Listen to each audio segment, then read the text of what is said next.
ચિંતાની વાતમાં એ વાત જે છે એ ખાતર ક્યારે મળશે નહીં। પહેલા કમોસમી વરસાદે ખેડૂતોને હેરાન કર્યા, હવે ખાતરની અછતે તેમની મુશ્કેલીઓ વધારી છે। થરાદ અને છોટાઉદેપુર જિલ્લામાં ખેડૂતો યુરિયા માટે વહેલી સવારથી જ લાંબી લાઈનોમાં ઊભા રહે છે, પરંતુ હાથ પણ ખાલી જ રહે છે। ત્યારે જો ખેડૂતોની વિકટ સ્થિતિ પર આજે શું સ્થિતિ સર્જાઈ રહી છે, આવું જોઈએ, જાણીએ, સમજીએ।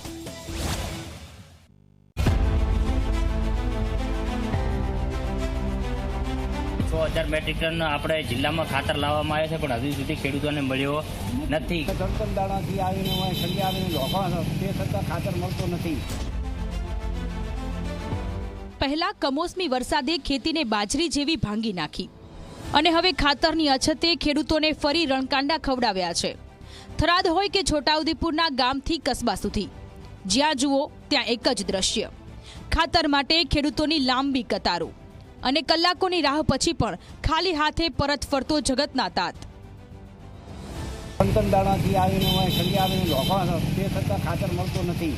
આખું ચોમાસું સિઝન ફેલ ગઈ, તો હવે અત્યારે ખાતર ન મળે તો મારે શિયાળુ સિઝનમાં શું લેવાનું?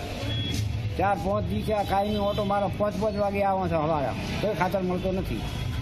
તો સરકારશ્રીને એટલી વિનંતી કે અમને ખાતર આ મળવો જરૂરી।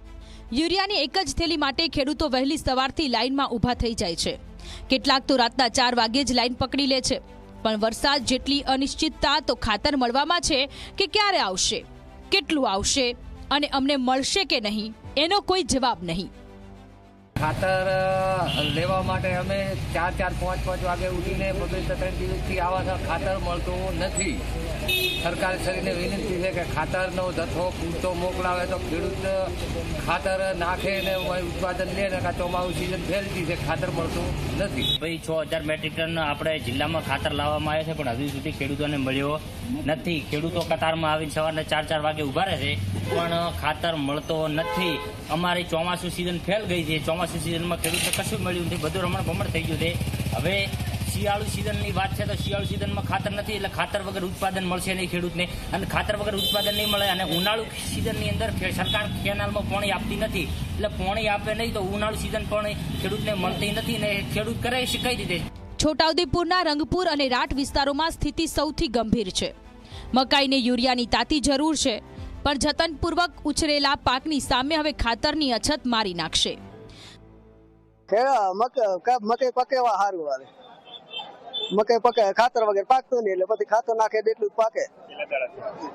4-5 દાડાથી રખડે મળતું નહીં। હા ભાગે નહીં આવતું, પછી હું ડાંગરનું નુકસાન થયું, તે બધે ભાવ નહીં, કઈ નહીં મળતું નહીં, બધું બગડી ગયો, ઉગી ગયો ખેતરમાં, હવે ખાતર નહીં મળતું। અથડાતા ધક્કા ખાતા ખેડૂતોની ફક્ત એક જ વિનંતી, વાવણીનો સમય છે, પાક જીવતો છે, સરકારે વહેલી તકે ખાતરની અછત દૂર કરે, નહીં તો આ સિઝનનું ઉત્પાદન જ ખતરામાં પડશે।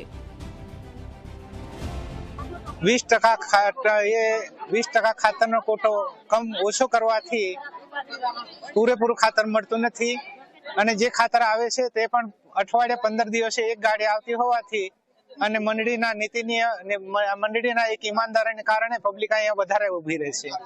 આમ તો 10 થી 15 દિવસ સુધી તો ધક્કા ખાય છે લોકો, દરરોજ આવીને પૂછે છે અને ખાતર આવ્યું કે નહીં એમ પૂછે છે, પરંતુ ખાતર ના હોવાથી પાછા ધક્કા ખાઈને પાછા જતા રહે છે।